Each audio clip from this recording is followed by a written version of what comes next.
This segment of Delmarva Life is brought to you by State Farm Insurance.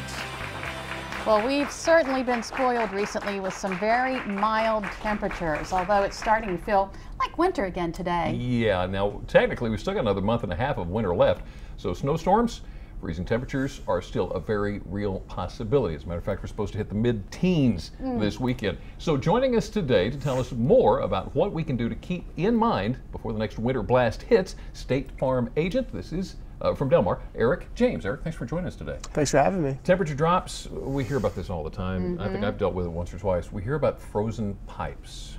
Frozen pipes really turn into a big issue, don't they?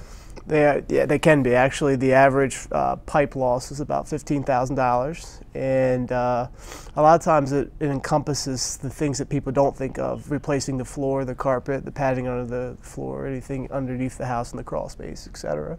Because once the pipe bursts, the water just goes everywhere. Exactly. Like a big mess. Exactly. A big mess. What can we do to avoid that? To avoid it, we can make sure our pipes are insulated either in the attic or in the crawl space. We can make sure that we caulk for any type of open airflow. Yeah. In severe cold temperatures, we can open up our cabinet doors so that underneath of our cabinets are this air temperature. Right. And It's really important to take the garden hose off? take the garden hose off or turn it off from the inside if it's possible. Oh, okay. All right. Okay, so well, here's the follow-up question. Let's say we do all this and still we come up with frozen pipes. Now what? Don't panic. Okay. First thing is to make sure to turn it on and make sure nothing's burst. And if you don't have anything that's burst that you're aware of, take a heat source that's not an open flame, no torch or No anything. torch, okay. Absolutely not. And take like a hair dryer and start to dry the pipe from the closest part of the sink down toward the coldest part of where the cold pipe is. So start at the sink and work back. Correct. Okay. And if that still doesn't solve it, then you should call a plumber immediately. And we do need to turn off the water, though, don't we? We turn the water off if we know that it's burst. Okay. You want to turn the water on if we don't know if it's burst. But Okay. once we see water, turn the main valve off. Make sure you know where that is at all times. All right. So the reason for that is trying to salvage the pipe is what you're saying. Well, no, you turn the water off to salvage any other damage that you couldn't possibly see. Oh, okay. Gotcha. All right. Now, a couple years ago, when we had those big storms, I think it was 2010, we saw a lot of reports of roofs collapsing because of the heavy snow. Is there something we can do to prevent that?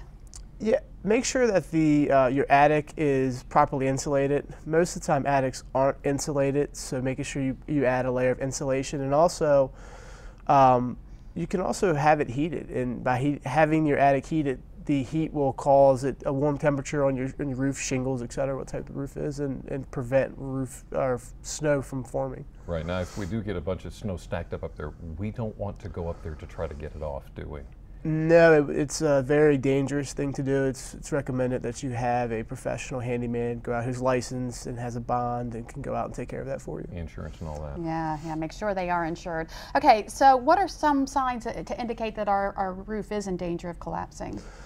If you notice that you have a sagging ridge line across the house, if you notice any type of water coming down into the house, or if even if your door jams, or if it's hard to open or close your doors, that's a sign.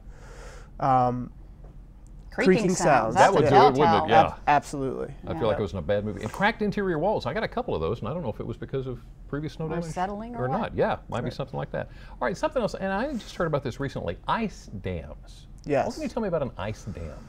An ice dam is, we talked briefly at the beginning about how you want your roof to be insulated. So we get snow at the top of our roof, it's warm, so it starts to melt.